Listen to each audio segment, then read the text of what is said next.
when you threw Mankind off the top of the cell, did you think you killed him? Dude, look, I did. So, truth be told, I didn't want to do it.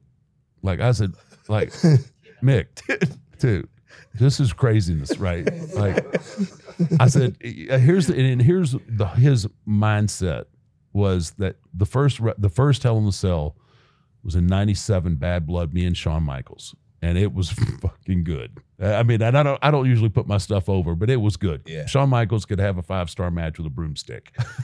Okay, I mean that's just how good he is, or was, or whatever. So we have this killer Hell in the Cell match, and that was Kane's debut and all that, right? So we get to, so it's a few years later, and Mick keeps looking back at that, and he's like, "There's no way that we can have that kind of match." And I'm like, "Mick, we can do it. Just."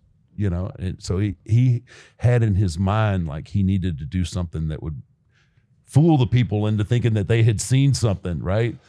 So he's on me week after week. He's like, I think I can do it. You know, you throw me off the top, and I'm like, Mick, I'm not throwing you off the fucking top. It's murder. I don't care. I'm not throwing you off the top, right? So it gets to be like the day of, and we're still like I've got a hard no on it. And then he goes and gets in the old man's ear, right? So then they come and they double team me. Yeah, Mark, he says he can do it. And I'm like, fuck, we don't need to do it. I was like, fine. All right, you want to get thrown off the top? Fine, I'll throw you off the top. There, you happy? He's like, I've been, you know, and he had told me, like, I've been up there. I could see. He never went to the top. He never went to the top of the cell. He never looked at it to see what it looked like. And there we are. And I was like, you ready? Bye. And then, you know, people think I'm full of shit when I say this. Like, this is the one time that in my life that I had a total out-of-body experience. Because I let him go, and I can see myself standing there, and I can also see him falling, which seemed like it took 20 seconds for him to hit that table, right? And I'm just, and then he hits, and then the way he was hit with so much force that he hit, and then he slid under the railing that was there, right? And he's not, I don't know that he could move, and I'm just waiting. Like, I'm just looking at him like, fuck, come on, Mick, move. I just killed a man. Yeah, exactly. I'm like, that's what I'm going to go down in history for. I killed Mick Foley. Oh my God. And I'm just thinking like, Mick, just move. I'm saying this in my head, and I'm oblivious to the fact that they've raised the cage, and I'm standing on top of it. And I'm just like, okay, Mick, just move. Finally, he starts stirring, you know, and I think somebody might have turned and gave me a, you know, like, yeah, he's okay. And I'm thinking, wow, okay, well, that's over with. Yeah, that some bitch gets about, you know, he starts climbing back up. You know, I'm like, oh shit, man, this motherfucker doesn't die. This guy wants to die. So little did we know that was going to be the easiest part of his night, because when I choke slammed him through the top, dude, you didn't expect that break like that? No. That's horrifying. He rotates. I know, through it. Through the top of the cell. Yeah, he rotates another couple of inches, dude. He don't get up. This business is crazy. It is crazy. And crazy. Yeah, he goes through, and so we're walking up on that mesh, and you can hear like the brackets that they're popping off, like ding. Like me and Sean weren't that heavy, I guess, but you know, Mick was a heavy. I don't know what they did differently, but it's like ding, and you could see my foot. I'd step, and it would just keep going down. And like, what was supposed to happen is we hit that panel, and then it was supposed to kind of give way in a corner, and we were gonna, because I had a broken ankle going into the match. So we were gonna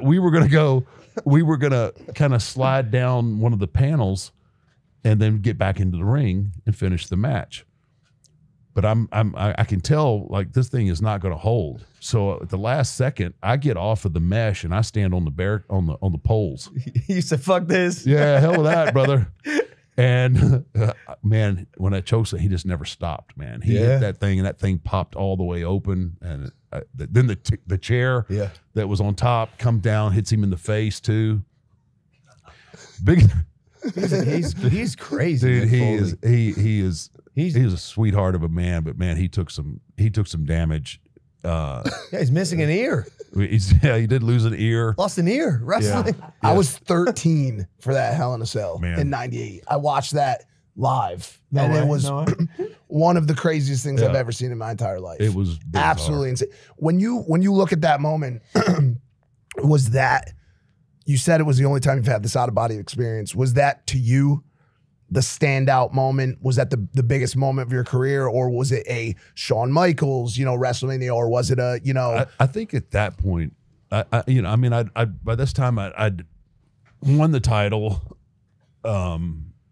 which was a big moment. But I mean, in retrospect, I mean, people still talk about that for sure to this day. I mean, it's been what, 25 years, however long ago it's been now. 27. Yeah, 6. I mean, people will still stop me on the street like, man, that time you choke slam, Mick.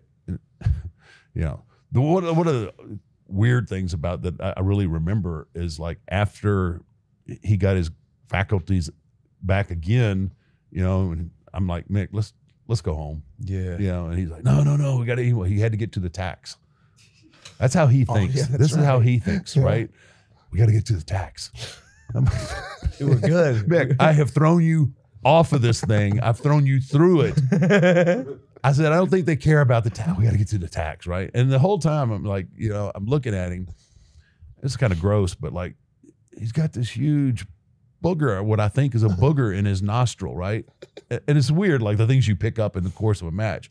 Well, come to find out, it's not a booger, it's his tooth. Oh. What, in his nose? Yeah.